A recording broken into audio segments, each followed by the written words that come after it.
Good morning students. आज हम पढ़ेंगे पूर्वी भारत की गुफा परंपरा, यानी ईस्टर्न इंडिया में जो गुफाएं बनी थी, केव्स बनी हैं, उनके बारे में। इससे पहले वाली क्लास में हमने पढ़ा था वेस्टर्न इंडिया में जो गुफाएं बनी थी महाराष्ट्र में, औरंगाबाद में, उन गुफाओं के बारे में पढ़ा था। तो आइए शुरू करते हैं। पश्चिमी भारत के समान यानी वेस्टर्न इंडिया के समान ही पूर्वी भारत में भी विशेषकर आंध्र प्रदेश और ओडिशा के तटीय क्षेत्रों में बौद्ध गुफाओं का निर्माण हुआ। आंध्र प्रदेश में एलुरु जिले में स्थित गुंटापल्ली इनमें से एक प्रमुख स्थल है। मठों की संरचना के साथ पहाड़ों में गुफाओं का निर्माण हुआ।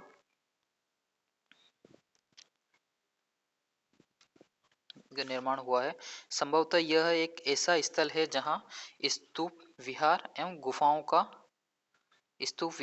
तीनों मिले। यहाँ स्थान एक ही स्थान पर निर्माण हुआ है। गुंटापल्ली के चैत्य की गुफा गोलाकार है एवं प्रवेश द्वार चैत्य के रूप में बना हुआ है। चैत्य विहार ये हम पहले पढ़ चुके हैं क्या होते हैं। पश्चिमी भारत की अन्य गुफाओं की तुलना में ये गुफाएं छोटी है। हमने जो वेस्टर्न इंडिया की गुफाएं जो पढ़ी थी अजंता, और तो वो काफ़ी बड़ी बड़ी थी, उनकी साइज़ बड़ी थी, उसके अंदर स्तूप तक बने हुए थे। बट ये जो गुफाएं हैं ये काफ़ी छोटी हैं। तो अभी जो आप ये देख पा रहे हैं ये वाले जो गुफाएं हैं ये मैक्सिमम विहार गुफाएं हैं कि जहाँ साधु लोग रहते थे। ये है उदयगिरी और खंडगिरी की जो भुवनेश्वर के पास है। यहाँ मैं खुद भी जाके आया था 2013 में कॉलेज ट्रिप पर।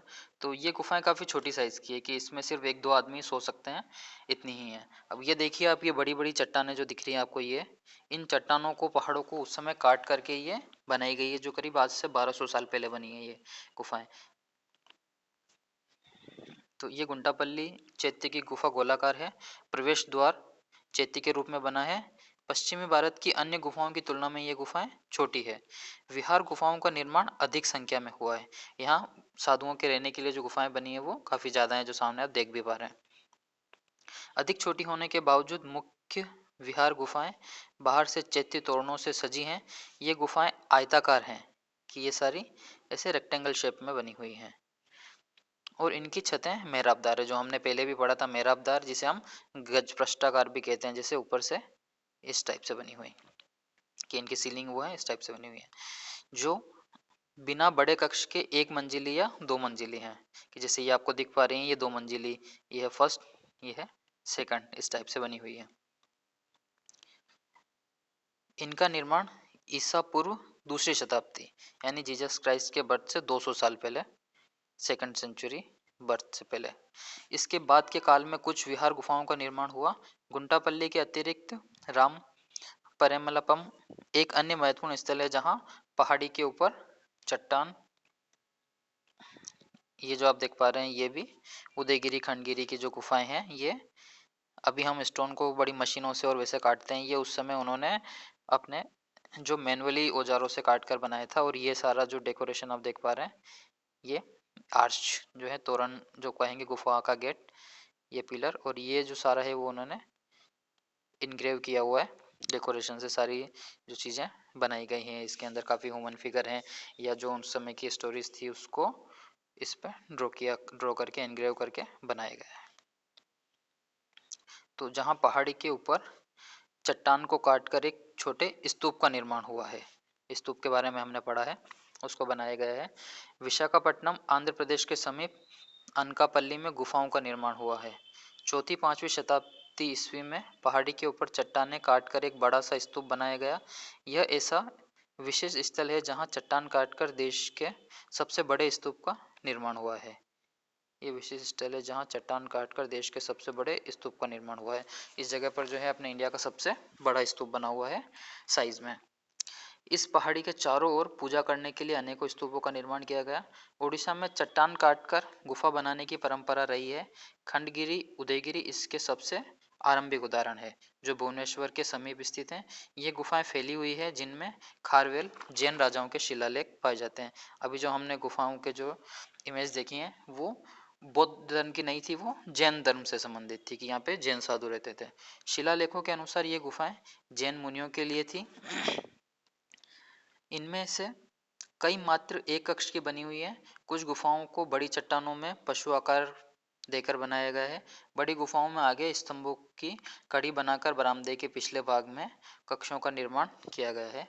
इन कक्षों के प्रवेश का ऊपरी भाग चैत्य तोरणों और आज भी प्रचलित स्थानीय गाथाओं के संदर्भ से सुसज्जित है। जैसा कि हमने लास्ट में देखा था कि वो जो डेकोरेटिव जो ऊपर उसको जो बनाया गया था, वो सारे तोरण जो मैंने बताया था वो स्थानीय प्रचलित लोक गाथाओं के संदर्भ से सुसज्जित है, कि उस समय की जो जो भी स्टोरीज जो चलती थी, लोक गाथाएं, वो बनाई गई हैं।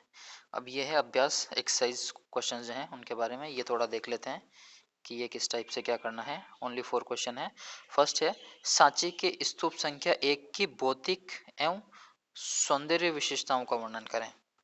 भौतिक और सौंदर्य, तो सौंदर्य तो वो हमें वो उसके बारे में बताना है कि वो उसमें जो आर्किटेक्चर जो वहाँ का है वो किस प्रकार का है, उस पर स्टेचूज या स्कल्पचर जो बने हुए हैं, या जो स्टोरीज भगवान बुद्ध की या जातक कथाएं या जो डेकोरेशन के लिए इनके अलावा फ्लावर वगैरह या पेड़ जो भी उसमें बनाए गए हैं उनको डिस्क्राइब करना है। और भौतिक ये है कि वो उसमें क्या क्या चीज़ें बनी हुई हैं। इससे मतलब ये है कि जैसे स्तूप के जो पार्ट हैं उनके बारे में, कि उसमें तोरण, वेदिका, पूरा अंड जो गुफा स्तूप जो अंडाकार जो स्तूप बना हुआ है वो किस प्रकार से कौन स्टोन से कैसे लगा के बना हुआ है, उसके ऊपर जो छत्र या जो बना हुआ है वो उसके बारे में डिस्क्राइब करना है। तो जो स्तूप के जो पार्ट हैं वो और उसके डेकोरेशन के लिए जो चीज़ें बनाई गई हैं वो उन दोनों को डिस्क्राइब करना है इस क्वेश्चन में। सेकंड क्वेश्चन है, 5वीं एवं 6ठी शताब्दी ईस्वी यानी 5th एंड 6th सेंचुरी में उत्तर भारत मूर्तिकला की शैलीगत प्रवृत्तियों का विश्लेषण करें। तो हमने मथुरा कला और गांधार कला पढ़ा था जो 5th एंड 6th सेंचुरी के समय विद्यमान थी, और उस समय भगवान बुद्ध की और ब्राह्मण या सनातन धर्म में उनसे संबंधित विष्णु, शिव और इनकी जो मूर्तियां बनी थी, तो उसके बारे में हमें इसमें बताना है कि जो गांधार में जो कि अभी पाकिस्तान में है वो, और इंडिया में जो मथुरा है उस समय जो वहाँ मूर्तियां जो बन रही थी उनका विश्लेषण करना है हमें। थर्ड क्वेश्चन है, भारत के विभिन्न भागों में गुफा आश्रयों से एलोरा के एकाश्म मंदिर तक वास्तुकला का विकास किस प्रकार हुआ। तो सबसे फर्स्ट हम देखते हैं एलोरा। एलोरा का एकाश्म मंदिर। एकाश्म मंदिर क्या होता है कि सिर्फ एक ही चट्टान से, कि जैसे एक ही कोई चट्टान है या फिर एक ही बड़ा पहाड़ ले लिया और उसको काट करके जो है वो मंदिर बनाया गया। आजकल क्या होता है, हम घर बनाते हैं या कुछ भी बनाते हैं तो हम छोटी छोटी ईंटें ऐसे जोड़ेंगे और जो मंदिर या जो भी हमें बनाना है, घर बनाना है, वो हम इस प्रकार से बनाएंगे, इस प्रकार से। बट एलोरा का जो था गुफा संख्या 16 जो है उसे कैलाश मंदिर भी कहते हैं, वो जो बना हुआ है वो एक पूरे पहाड़, देख लीजिए उस पहाड़ को काट करके फिर उस मंदिर को बनाया गया है, उसमें जोड़ा कुछ नहीं गया है, काट करके उसको मंदिर को बनाया है। तो इस चीज को बोलते हैं एकाचश्म, एकाश्म इंग्लिश में उसे बोलते हैं मोनोलिथिक। तो वहां तक हम कैसे पहुंचे, हमारी गुफाएं जो शुरू से बनती थी और लास्ट में इतना डेवलप हुआ, उसके पूरे विकास के बारे में हमें लिखना है। तो ये जो गुफा संख्या 16 है इसके पीछे भी एक स्टोरी है कि ये पूरा मंदिर एक से जो है वो काट करके कैसे बनाया गया है। तो उस समय जो वहाँ के राजा थे, तो उनकी जो रानी ने प्रतिज्ञा कर ली कि जब कोई ऐसा बड़ा मंदिर बनेगा और जब उसका शिखर बन के तैयार हो जाएगा, क्योंकि शिखर बन के तैयार होने का मतलब ये था कि मंदिर कंप्लीट हो जाएगा, उसके बाद ही सबसे ऊपर का पोर्शन बनता है। अब जैसे नीचे पहले नींव बनेगी, फिर दीवारें बनेगी, पिलर्स बनेंगे और फिर लास्ट में ऊपर का बनेगा। तो उन्होंने कहा था जब वो बन के तैयार हो जाएगा तब मैं खाना खाऊंगी, तब तक मैं खाना नहीं खाऊंगी। तो राजा को बड़ी टेंशन हुई कि अब ये कैसे चलेगा और इतना जल्दी तो बन नहीं सकता है। तो राजा ने अपना आर्किटेक्चर बुलाया, वैद्य को, डॉक्टर को बुलाया कि भाई कब तक कि बिना खाना खाए रानी रह सकती है, और उससे पूछा कि कितने दिन में बन सकता है। तो ऐसी कोई सिचुएशन थी नहीं कि ये नॉर्मल तरीके से बन जाए। फिर जब आर्किटेक्चर को पूछा गया कि अब क्या हो सकता है कि जल्दी से जल्दी ये बन जाए, तो आर्किटेक्चर ने राजा को सुझाया कि क्यों ना हम इसको मंदिर को ऊपर से बनाना स्टार्ट करें, क्योंकि रानी ने ऐसा कहा है कि जब तक इसका शिखर बन के तैयार होगा तब वो खाना खाएंगी। तो उन्होंने ऐसा तो नहीं कहा है कि मंदिर कंप्लीट हो। तो उस समय जो आर्किटेक्चर जो थे, आर्किटेक्ट जो लोग थे, उन्होंने ऐसा आर्किटेक्चर बनाया और उस मंदिर को ऊपर से बनाना शुरू किया। तो इस प्रकार की स्टोरी है कि उन्होंने 3-4 दिन में ये मंदिर बना लिया और फिर वो रानी की प्रतिज्ञा पूरी हुई और उसके बाद ये कुछ सालों में जाकर के ये मंदिर पूरा बना, जो है एलोरा की गुफा संख्या 16 जिसे कैलाश मंदिर भी बोलते हैं।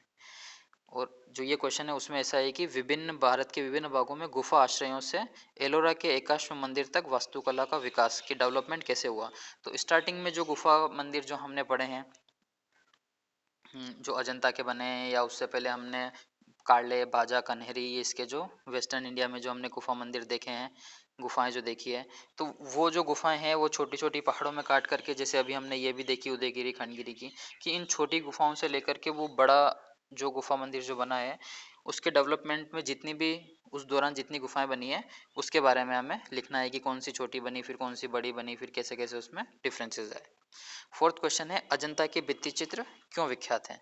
यह हमें लिखना है अजंता की गुफाओं में जो दीवारों पर जो चित्र बने हुए हैं वो इतने क्यों फेमस हैं, तो उनके बारे में हमें डिस्क्राइब करना है कि उनमें जो कलर यूज़ किए गए हैं, उनकी जो लाइंस हैं, उनमें जो सब्जेक्ट जो बनाए गए हैं, भगवान बुद्ध की जो जातक कथाएं या उनसे धर्म से संबंध उनके जीवन से संबंधित जो घटनाएं हैं उसके बारे में हमें डिस्क्राइब करना है।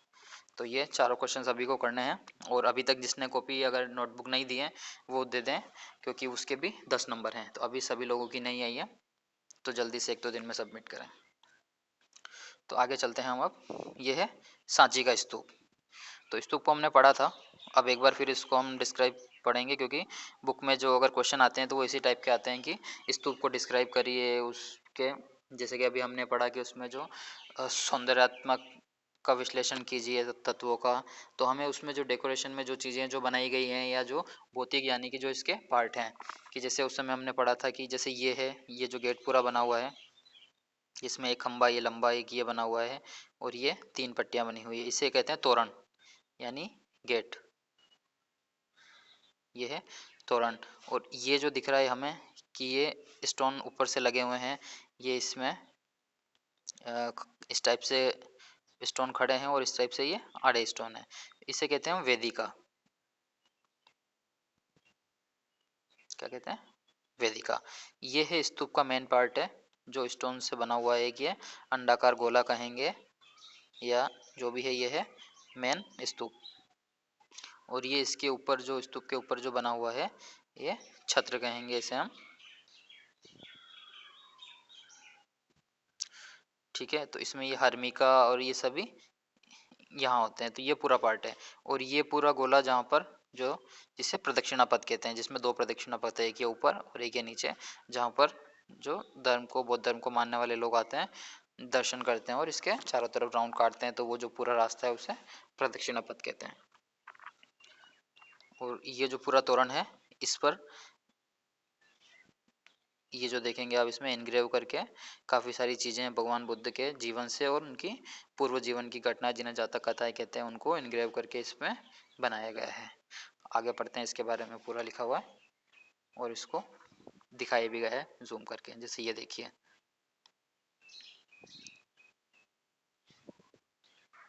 कि ये देख पाएंगे पूरा से, ये कि पत्थर की पट्टी है बड़ी, है बीच में ये जैसे हॉर्स वगैरह बने हुए हैं, तो कितना एक स्टोन को थोड़ा भी कहीं ऐसा स्पेस उसमें नहीं छोड़ा गया है कि वो ब्लैंक दिखे, हर जगह कुछ न कुछ उन्होंने स्टोन पे उस समय के आर्टिस्ट थे या आर्किटेक्चर थे, उन्होंने इस प्रकार से बनाया है। जैसे ये देखिए, ये पूरा ये पिलर है, इस पे ये हाथी के मुंह बने हुए हैं, ये हाथी हैं, इधर ये हमने हॉर्स देखे हैं, ये पूरी घटनाएं जो बुद्ध के जीवन से संबंधित है, जातक कथाएं हैं, वो इसमें पूरे में बनी हुई है। ये आप एलिफेंट देखेंगे, इसमें से काफ़ी कुछ हिस्सा टूट चुका है, काफ़ी कुछ सलामत है, तो पूरा तो हमें नहीं पता, बट ये पेज थोड़ा सा इस प्रकार आ गया है, तो इसको ऐसे ही पढ़ना पड़ेगा। आप लोग अपने पढ़ते वक्त मोबाइल को रोटेट कर लें। शुरू करते हैं इसको, स्तूप के बारे में।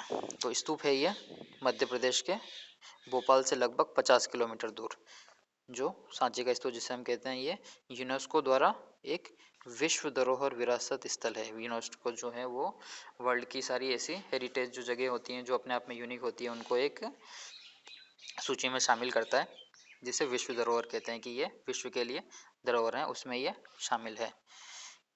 यहाँ अनेक छोटे बड़े स्तूप हैं, जिनमें से 3 मुख्य हैं, स्तूप 1, 2 और 3। ऐसा माना जाता है कि स्तूप 1 में बुद्ध के अवशेष हैं। बुद्ध के अवशेष यानी भगवान, जैसे कि हम अस्थियां जो होती है जैसे हरिद्वार लेके जाते हैं, जिस टाइप से जो अग्नि संस्कार के बाद जो अस्थियां बचती है वो उन्हें अवशेष कहा गया है। और जो बुद्ध के जो अवशेष हैं वो इसमें स्तूप संख्या, बुद्ध के अवशेष हैं स्तूप संख्या 1 में। जिसे मैंने पहले भी बताया था कि जो अशोक है, सम्राट अशोक थे, उन्होंने बुद्ध के जो अवशेष हैं उनको एक स्तूप में जहाँ थे उन वहाँ से निकाल करके उनको अलग अलग हिस्सों में बांट करके करीब 84,000 स्तूप बनाए और उनमें रखवाए और उसके ऊपर स्तूप बनवाए। तो उसमें से एक है सांची का स्तूप, इसमें भगवान बुद्ध के अवशेष जो हैं वो अशोक ने रखवाए थे। तो स्तूप 1 में बुद्ध के अवशेष हैं, स्तूप 2 में उनसे कम प्रसिद्ध 10 अरहताओं के अवशेष हैं जो उनके अनुयायी थे, और तीन अलग अलग पीढ़ियों के थे उनके नाम विशेष पट्टिकाओं पर लिखे हुए हैं। और स्तूप 3 में सारिपुत्र और महामोगलायन के अवशेष हैं। स्तूप 1 से जो नक्काशी के लिए प्रसिद्ध है, नक्काशी जैसे हमने अभी जो देखा था, ये जो सारे इनग्रेव किए हुए हैं या ये बनाए गए हैं, ये इसे नक्काशी कहते हैं। ये सारी ये है, इन्हें नक्काशी कहेंगे हम। तो जो नक्काशी के लिए प्रसिद्ध है, वास्तुकला का एक उत्कृष्ट उदाहरण है। वास्तुकला एंड आर्किटेक्चर की एक अच्छा एग्जाम्पल है जो अपने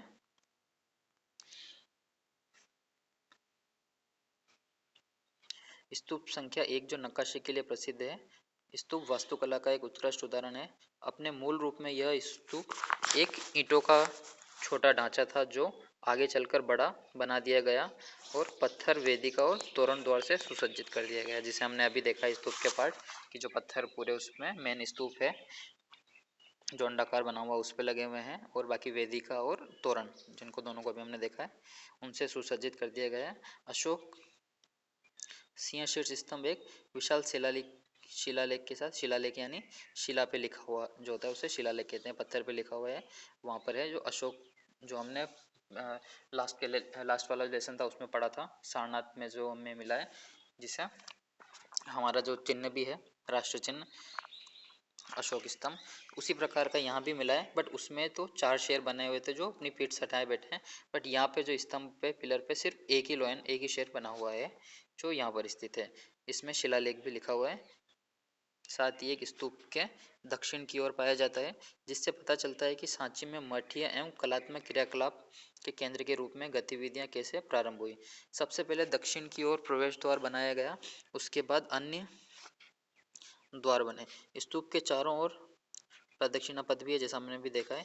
ऐसा प्रदक्षिणा पथ इसी स्थल पर पाया जाता है क्योंकि यहाँ पर 2 प्रदक्षिणा पथ बने हुए हैं और कहीं नहीं। स्तूप के चारों द्वार स्वयं बुद्ध के जीवन की विभिन्न घटनाओं और महत्वपूर्ण घटना स्थलों पर अशोक के जाने के बारे में ऐतिहासिक आख्यानों से संबंधित दृश्यों से पूरी तरह सजे हुए हैं। तो ये जो तोरण द्वार और ये जो बने हुए थे, इनके ऊपर जब अशोक ने एक बार जो भगवान बुद्ध के जीवन से संबंधित जो सारे स्थल थे जहाँ पर उन्हें ज्ञान प्राप्त हुआ, जहाँ उन्होंने पहला उपदेश दिया या जहाँ वो उनका जन्म हुआ था, उन सारी जगहों का उन्होंने दर्शन के लिए वो सम्राट अशोक गए थे। तो उन सारे जो ड्राइंग्स हैं इनग्रेव यहाँ पर इन पे किए हुए हैं। बुद्ध को प्रतीकात्मक रूप से खाली सिंहासन, पद, छत्र, स्तूप आदि के साथ दिखाया गया है कि जैसे शुरू में भगवान बुद्ध को एक इंसान के रूप में नहीं बनाया जाता था, तो उनको सिर्फ एक सिंबल के रूप में पूजा जाता था, जैसे खाली सिंहासन, पद यानी कि पाँव जो उनके जूते होते हैं लकड़ी के खड़े, वो छत्र या स्तूप आदि के रूप में ही उन्हें पूजा जाता था। चारों दिशाओं में तोरण बने हुए हैं। इनकी शैलियों में अंतर पाया जाता है, जिससे यह अनुमान लगाया जा सकता है कि इनके निर्माण का समय ईसा पूर्व पहली शताब्दी और उसके बाद का है। स्तूप संख्या 1 सबसे पुराना स्तूप है, लेकिन स्तूप 2 की वेदिका पर जो आकृतियां उकेरी गई हैं वे स्तूप 1 से भी पहले की बनी हुई हैं। जातक इन आख्यानों के महत्वपूर्ण अंग हैं। वेशांतर जातक, शम जातक, महाकवि जातक, छंद जातक उन महत्वपूर्ण जातकों में है जो स्तूप के तोरणों और स्तंभों पर चित्रित किए गए हैं। सांची स्तूपों पर पाई जाने वाली आकृतियां आयाम में छोटी होते हुए भी मूर्तिकला की कुशलता दर्शाती है। उनमें शरीर के अंग प्रत्यंग का जो रूपाकृतिक चित्रण किया गया है वो गहराई और आयाम दोनों ही दृष्टियों से अत्यंत स्वाभाविक है। संयोजन भीड़-भाड़ बड़ा है और आकृतियों की परस्पर व्याप्ति से जो थोड़ा खाली स्थान बच जाता है उसका यहाँ पूर्ण अभाव है। मुद्रात्मक मोड़ों से शरीर की गति दर्शाई गई है। उनकी हलचल में संरचनात्मक समरसता और अभिन्नता देखने को मिलती है। संबंधों पर संरक्षक आकृतियां और शालबंजिका यानी कि एक पेड़ की शाखा पकड़े हुए स्त्री को इनग्रेव करके स्टोन पे बनाए गए हैं कि आकृतियां आयतन के प्रस्तुतिकरण में बेजोड़ हैं। स्तूप संख्या 2 की पहले वाली प्रतिमाओं जैसी कठोरता उसमें दिखाई नहीं देती। प्रत्येक तोरण में 2 सीधी खड़े स्तंभ और उनकी चोटी पर 3 आड़ी दंडिकाएं हैं। प्रत्येक आड़ी दंडिका आगे से पीछे तक भिन्न भिन्न प्रतिमा विषयों से अलंकृत है। नीचे की दंडिका से भी आगे तक बढ़ी हुई आड़ी दंडिका पर शाल वंजिकाओं की आकृतियां बनी हुई है। जैसा कि हमने देखा था, ये हैं 2 पिलर्स और ये 3 आड़ी दंडिका हैं जिसके ऊपर जो है इनग्रेव करके सारी चीजें या बौद्ध से संबंधित प्रतिमाएं बनाई गई हैं। ये है पद्मासन में बुद्ध। जो बैठने की पोजीशन है उसे पद्मासन कहते हैं कि इस प्रकार जो बैठते हैं वो पद्मासन में, जो मिली है मथुरा से। इसके बारे में हम पढ़ेंगे आगे। आरंभिक ऐतिहासिक काल में मथुरा मूर्ति उत्पादन का एक विशाल केंद्र था। जो अभी हमें क्वेश्चन नंबर 3 था जिसमें हमें लिखना है 5th एंड 6th सेंचुरी की मूर्तिकला के बारे में, तो उसमें ये भी आएगा। वहाँ से कई मूर्तियाँ मिली है मथुरा से। कुषाण काल तक की जो पुरानी मूर्तियाँ मिली हैं उनमें मथुरा से मिली मूर्तियों की संख्या भी काफ़ी अधिक है। मथुरा में मूर्ति बनाने का तरीका अलग किस्म का था, इसीलिए यहाँ पाई गई मूर्तियाँ देश के अन्य भागों में बनी मूर्तियों से थोड़ी भिन्न है। कटरा जिले से मिली बुद्ध की प्रतिमा ईसा की 2री शताब्दी की है। इसमें बुद्ध को 2 सहायक बोधिसत्वों के साथ दिखाया गया है। बुद्ध पद्मासन में यानी कि पालथी मारकर बैठे हुए हैं। उनका दाहिना हाथ अभय मुद्रा में यानी आशीर्वाद देने की मुद्रा में कंधे के स्तर से ऊपर तक उठा हुआ है और बायां हाथ बाई जांघ पर रखा हुआ दिखाया गया है। उष्णीय यानी केश ग्रंथि, जो सिर पर जो बालों का जुड़ा बना हुआ है उसे उष्णीय कहते हैं, को सिर पर सीधा उठा हुआ दिखाया गया है। मथुरा की मूर्तियां इस काल से हल्के आयतन और मांसल शरीर के साथ बनाई गई हैं और कंधे चौड़े हैं। संगति यानी पोशाक एक ही कंधे को ढकती है, जैसे ये दिख रहा है, ये पोशाक जो है कपड़ा जो सिर्फ एक ही कंधे को ढकता है और इसे खास तौर से बाएं हाथ से ढकते हुए दिखाया गया है। जबकि संगति का स्वतंत्र भाग जो वक्षस्थल यानी चेस्ट को ढके हुए है, शरीर के धड़ तक ही रखा गया है, यानी गर्दन से जो नीचे का भाग होता है शरीर का उसे धड़ कहते हैं कि वहीं तक ढका हुआ है। बुद्ध सिंहासन पर विराजमान दिखाए गए हैं। साथ ही आकृतियों को पद्मपाणि और वज्रपाणि बोधिसत्वों के रूप में पहचाना जाता है, क्योंकि एक के हाथ में पद्म यानी कमल और दूसरे के हाथ में वज्र है। वे मुकुट पहने हुए बुद्ध की दोनों ओर स्थित हैं। बुद्ध के सिर के चारों ओर जो प्रभामंडल दिखाई देता है, प्रभामंडल यानी कि ये जो बना हुआ है गोला, इसे प्रभामंडल या आभामंडल भी कहते हैं।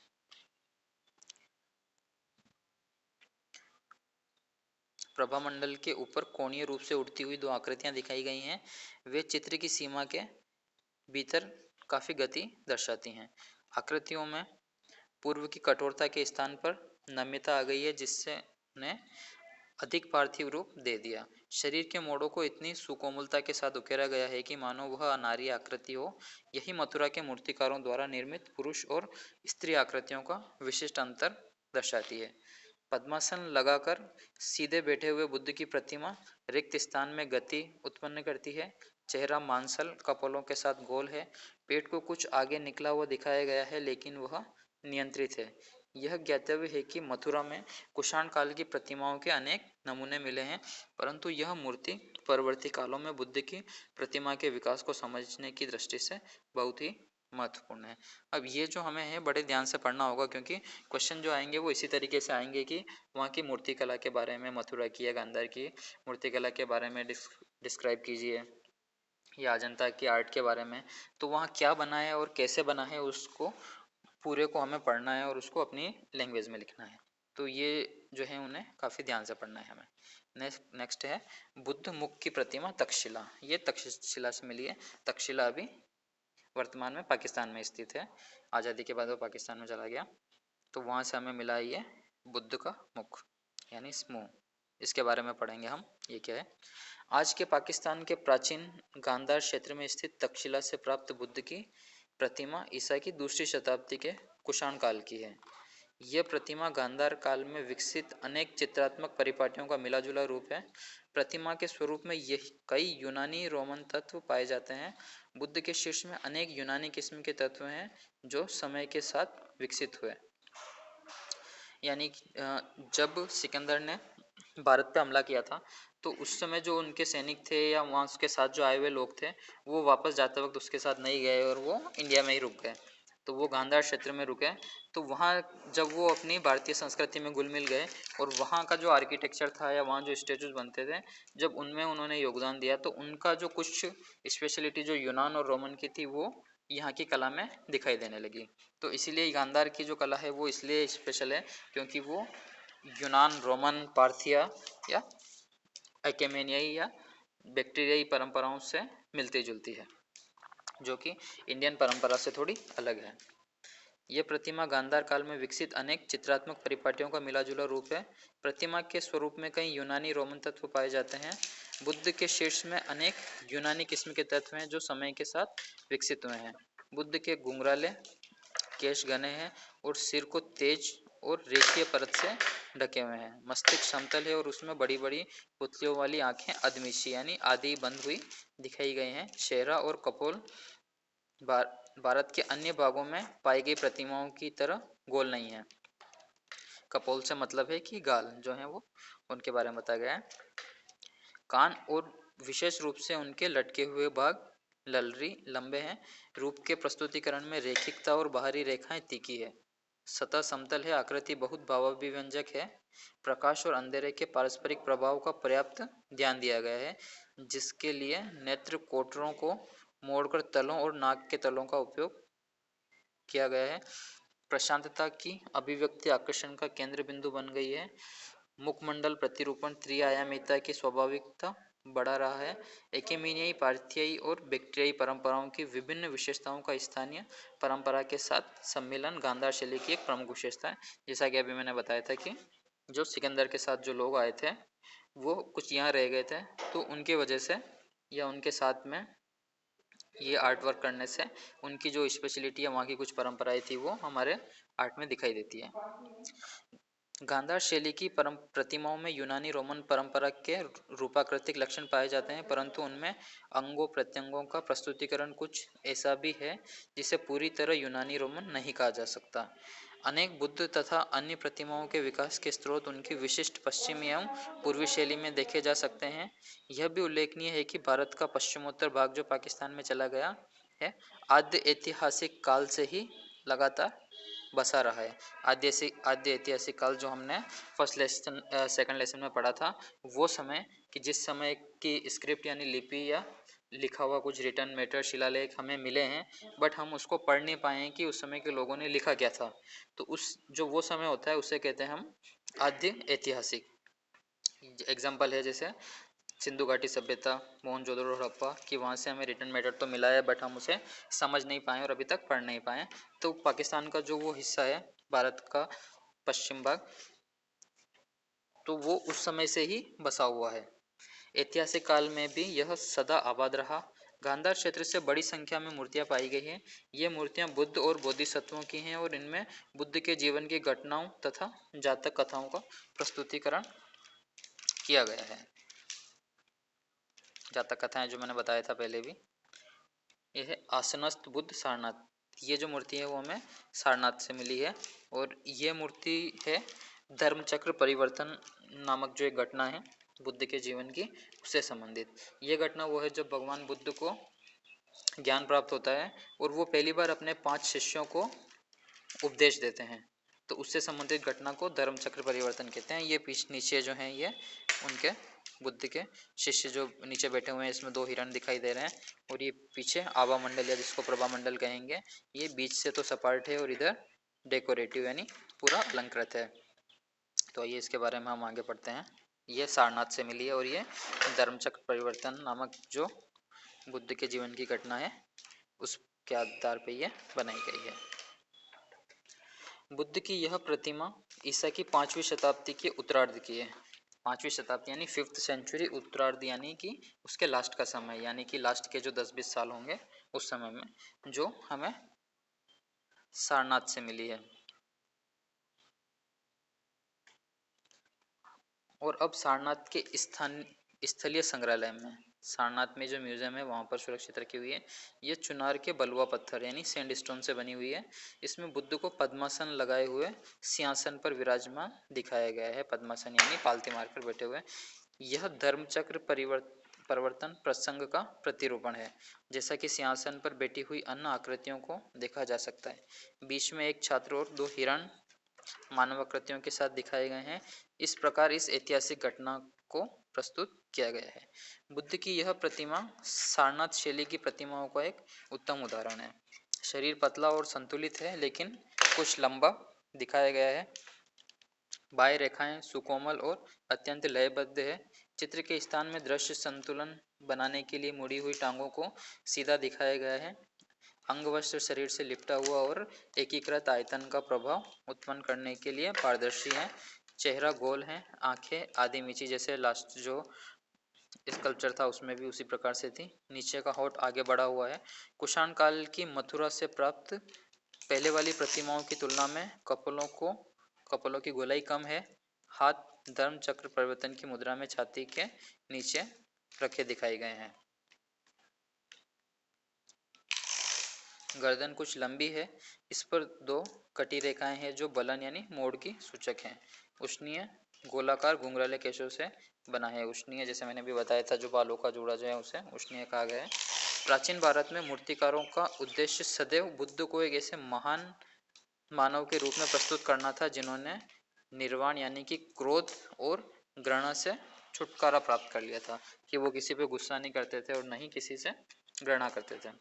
सिंहासन के पृष्ठभाग को एक संकेंद्रिक वृत्त में भिन्न भिन्न फूलों और बेलों के नमूनों से अलंकृत यानी डेकोरेट किया गया है।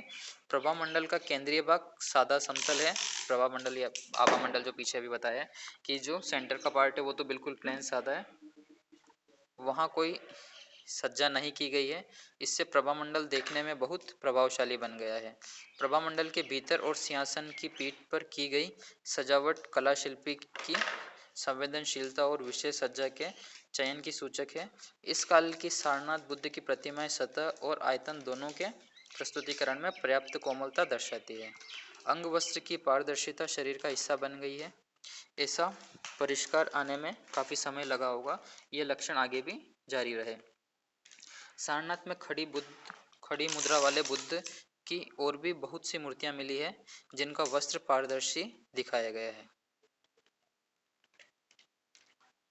गति एक समान है तथा उन्हें धर्मराजी का स्तूप के चारों ओर अलग अलग उकेरा गया है। धर्मराजी का स्तूप जो है सारनाथ में बना हुआ है, उसके चारों तरफ ये प्रतिमाएं मिली हैं। ये सारनाथ के संग्रहालय में रखी हुई हैं। इनमें से कुछ तो अकेले बुद्ध की हैं और कुछ बुद्ध को बोधिसत्व पद्मपाणि और वज्रपाणि के साथ दिखाया गया है। पद्मपाणि और वज्रपाणि में डिफरेंस जो हमने अभी पढ़ा है कि पद्मपाणि मतलब बुद्ध की वो स्टेचू जिसमें उन्होंने कमल के फूल को पकड़ा हुआ है, और वज्रपाणि जिसमें उन्होंने वज्र को अपने हाथ में पकड़ा हुआ है। यह है पद्मपाणि बोधिसत्व, जिसे आप देख पाएंगे कि इसमें इनकी जो राइट हैंड में कमल का फूल है, इसे कमल को पद्म बोलते हैं, इसीलिए इस मुद्रा को या इस स्टेचू को पद्मपाणि बोधिसत्व नाम दिया गया। तो अभी तक जो हमने पढ़ा था वो सारे स्कल्पचर थे, स्टेचू थे, और ये है पेंटिंग जो अजंता की गुफा नंबर 1 में बनी हुई है और जिसका नाम है पद्मपाणि बोधिसत्व। तो ये हम इसके बारे में पढ़ते हैं।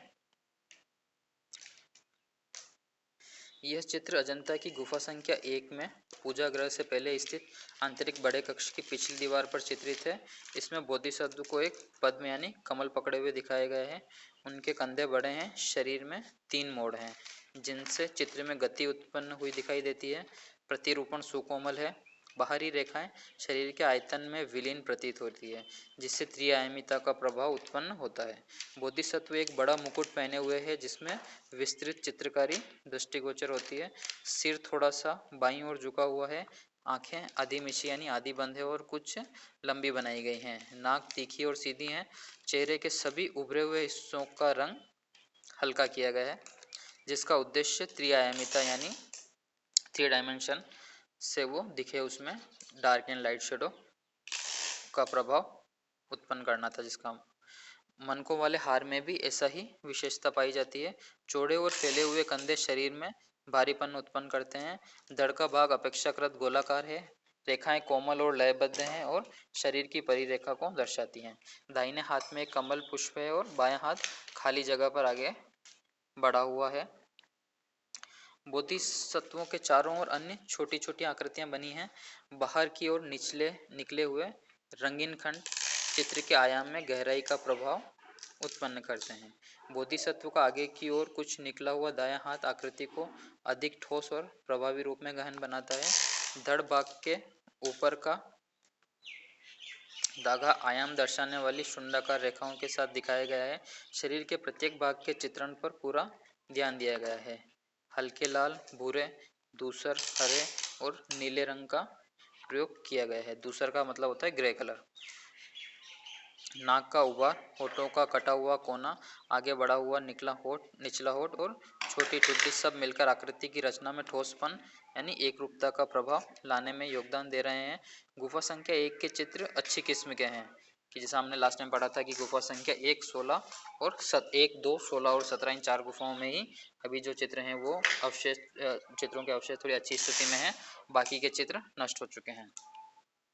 अजंता के चित्रों में कुछ प्रकारात्मक और शैलीगत विभिन्नताएं देखी जा सकती है, जिनसे ऐसा प्रतीत होता है कि अजंता की गुफाओं में कई शताब्दियों के दौरान कला शिल्पियों की भिन्न भिन्न श्रेणियों ने चित्रण का कार्य किया था। पद्मपाणि की उपयुक्त आकृति के दूसरी ओर वज्रपाणि बोधिसत्वों को चित्रित किया गया है। वज्रपाणि के दाहिने हाथ में वज्र लिए हुए और सिर पर मुकुट पहने हुए हैं। इस आकृति में भी वो सब चित्रात्मक विशेषताएं पाई जाती हैं जो हमने पद्मपाणि के बारे में बताई गई हैं, जैसे महाजनक जातक, उमंग जातक आदि जो जातक कथाएं हैं उसमें महाजनक जातक की कथा संपूर्ण दीवार पर चित्रित की गई है। ये जो है वो महाजनक जातक कथा है जो गुफा संख्या 1 में है और यह सबसे बड़ा आख्यान चित्र है। आख्यान यानी डिस्क्रिप्टिव, एक स्टोरी टाइप में है। ऐसा प्रतीत होता है कि पद्मपाणि और वज्रपाणि तथा बोधिसत्वों के चित्रों को इस पवित्र स्थल के अभिरक्षक के रूप में चित्रित किया गया है। अजंता की अन्य गुफाओं में भी ऐसे ही पद्मपाणि और वज्रपाणि के सर्वोत्तम चित्र माने जाते हैं। अब ये है मार विजय जो अजंता की गुफा संख्या 26 से मिला है। ये पूरी वॉल पर है और ये भी इनग्रेव करके बनाए गए हैं, जिसमें भगवान बुद्ध, मार और उसकी सेना को बताया गया है। तो आगे पढ़ते हैं हम कि मार का क्या मतलब होता है, किसे यहाँ पर मार कहा गया है। मार विजय का विषय अजंता की कई गुफाओं में चित्रित किया गया है। यही एक मूर्तिकलात्मक प्रतिरूपण है जिसे अजंता की गुफा संख्या 26 की दाहिनी यानी राइट हैंड की दीवार पर प्रस्तुत किया गया, बनाया गया है। यह मूर्ति बुद्ध की महापरिनिर्वाण की विशाल प्रतिमा के पास बनाई गई है। महापरिनिर्वाण यानी बुद्ध को जब मोक्ष प्राप्त हुआ था या जब उनका देहावसान हुआ था तो उस मूर्ति को एक लेटे हुए जो राइट हैंड की तरफ लेटी हुई है, काफ़ी बड़ी आकार में यहाँ बनाया गया है। मूर्ति फलक में बुद्ध की आकृति को बीच में मार्ग की पुत्री और सेना से गिरा हुआ दिखाया गया है। जैसे ये बुद्ध बीच में बने हुए हैं स्टेचू, ये ऊपर पेड़ बना हुआ है और ये सारी मार्ग की सेना। यह घटना बुद्ध के ज्ञानोदय यानी कि जब उनको ज्ञान प्राप्त हुआ था उसका हिस्सा है। इसमें सिद्धार्थ के उस मानसिक संक्षोभ की स्थिति का मानवीकरण किया गया है कि जब ये बुद्ध बनने से, भगवान बुद्ध का नाम सिद्धार्थ था, तो जब ये बुद्धत्व को प्राप्त होते हैं उससे पहले की स्थिति है कि जब ये तपस्या में लीन थे, तो ये उनके मानसिक उस स्थिति से जब होकर गुजर रहे थे बुद्ध, बोधिसत्व की प्राप्ति ज्ञानोदय के समय गुजरना पड़ा था। मार काम यानी इच्छा का द्योतक है, यानी कि जब उनको बुद्ध की जो इच्छाएं थी या प्रत्येक मानव की जो इच्छाएं होती हैं जिसपे उन्होंने विजय पाई, तो एज ए सिंबल ये वैसे बनाया गया है कि भाई मानव, जो प्रत्येक मानव होता है उसको पैसा या हर किसी चीज़ का लालच होता है कि समाज में अच्छी स्थिति या ऊपर बढ़ना या अपना कुछ स्पेशल होना, वो सारी प्रत्येक मानव को वो इच्छाएं होती है। कुछ उसमें क्रोध भी होता है, कुछ घृणा भी होती है, सारी कुछ बुराइयां भी होती है। तो इन सारी चीज़ों से पार पाना, इसे ही ज्ञानोदय कहा जाता है। तो ये उसका सिंबल है मार विजय, यानी उन सारी इच्छाओं पे और लालसाओं पे जो बुद्ध ने विजय पाई थी उसका सिंबल है ये पूरी वॉल पर बना हुआ उकेरा गया ये दृश्य। आख्यान के अनुसार बुद्ध और मार के बीच संवाद होता है, यानी उनमें बातचीत होती है। जो ये ड्राइंग, ये जो आर्किटेक्चर में जिसमें बनाई गई ये स्कल्पचर प्रतिमाएं, और बुद्ध को अपने दाहिने हाथ से धरती की और अपनी उदारता के प्रति एक साक्षी के रूप में इशारा करते हुए दिखाया गया है। यह उभरा हुआ प्रतिमा फलक अत्यंत जीवंत है और अजंता की अपरिपक्व मूर्तिकला अति परिपक्व मूर्तिकला का उदाहरण है। यह रचना अनेक छोटी बड़ी प्रतिमाओं के साथ प्रस्तुत की गई है। आकृति के दाहिने और मार्ग को अपनी विशाल सेना के साथ आते हुए दिखाया गया है। उसकी सेना में तरह तरह के आदमी ही नहीं बल्कि विकृत चेहरों वाले अनेक जानवर भी हैं। निचले भाग में संगीतकारों के साथ नाचती हुई आकृतियों की कमर आगे निकली हुई दिखाई गई है। यह नाचती हुई आकृति ने अपने हाथों को नृत्य की मुद्रा में आगे बढ़ा रखा है। बाईं ओर निचले सिरे पर मार की प्रतिमा को यह सोचते हुए दिखाया गया है कि सिद्धार्थ यानी बुद्ध को कैसे विचलित किया जाए। फलक के आधे हिस्से में मार की सेना को बुद्ध की ओर बढ़ते हुए दिखाया गया है, जबकि फलक के निचले आधे हिस्से में मार की सेना को बुद्ध की आराधना करके वापस लौटते हुए दिखाया गया है कि जब बुद्ध इनसे विचलित नहीं हुए या इनके प्रलोभन में नहीं आए या इनके डराने से नहीं डरे, तो उसके बाद वो लोग बुद्ध की आराधना करके वापस लौट जाते हैं। बीच में बुद्ध पद्मासन लगाकर विराजमान है और उनके पीछे घनी पत्तियों वाला वृक्ष दिखाया गया है। मार के सैनिकों के चेहरे की कुछ विशेषताएं विदर्भ शैली की प्रतिमाओं की विशेषताओं से मिलती जुलती है। अजंता की गुफाओं में कला शिल्पियों की भिन्न भिन्न श्रेणियों ने काम किया था, इसीलिए वहां की शैलीगत विशेषताओं के अवलोकन से यह अनुमान लगाया जा सकता है। अमुक प्रतिमा अमुक शैली के शिल्पियों द्वारा बनाई गई होंगी। हालांकि अजंता की गुफाओं में और भी कई बड़ी प्रतिमाएं हैं जो खास तौर पर पूजा कक्ष और अग्रभाग की दीवारों पर हैं, परंतु प्रतिमाओं का ऐसा जटिल विन्यास बेजोड़ है। जटिल विन्यास यानी कि एक पूरी दीवार के ऊपर ऐसा कोई स्पेस उन्होंने खाली नहीं छोड़ा है, वो आपस में मिलते हुए या एक दूसरे के ऊपर ओवरलैप होते हुए ये सारी प्रतिमाएं जो हैं वो बनाई गई हैं। दूसरी ओर चित्रित फलकों में भी अनेक विन्यास में ऐसी ही जटिलताएं देखने को मिलती हैं। एक फलक में नाचती हुई आकृतियों का ऐसा ही विन्यास औरंगाबाद की गुफाओं में भी देखा जा सकता है। अब यह एलिफेंटा की महेश मूर्ति जो एलिफेंटा गुफा से हमें मिली है। ये सिर्फ 3 चेहरे और जो है चेस्ट गर्दन तक यहीं तक बनी हुई है ये, और ये पूरी आदमकद यानी एक इंसान के बराबर मानव के बराबर जो साइज में ऊपर इसको बनाया गया है। इसके बारे में पढ़ते हैं। इसको भी आपको थोड़ा सीधा करके देखना पड़ेगा मोबाइल को, क्योंकि ये इस टाइप से प्रिंट है। आइए इसके बारे में पढ़ते हैं। एलिफेंटा की महेश मूर्ति ईसा की 6ठी शताब्दी के प्रारंभिक काल में बनाई गई, यानी 6th सेंचुरी के प्रारंभिक काल स्टार्टिंग के शुरू के कुछ सालों में बनाई गई थी। यह गुफा के मुख्य देवालय में स्थापित है। पश्चिम दक्कन की मूर्तिकला की परंपरा शैलकृत गुफाओं में मूर्ति निर्माण की गुणात्मक उपलब्धि का एक उत्तम उदाहरण है। पश्चिमी दक्कन यानी दक्षिण पश्चिम भारत, यानी वेस्टर्न साउथ वेस्टर्न इंडिया, उसकी जो स्पेशल आर्ट है उसका ये एक बहुत अच्छा एग्जाम्पल है। यह मूर्ति आकार में काफ़ी बड़ी है।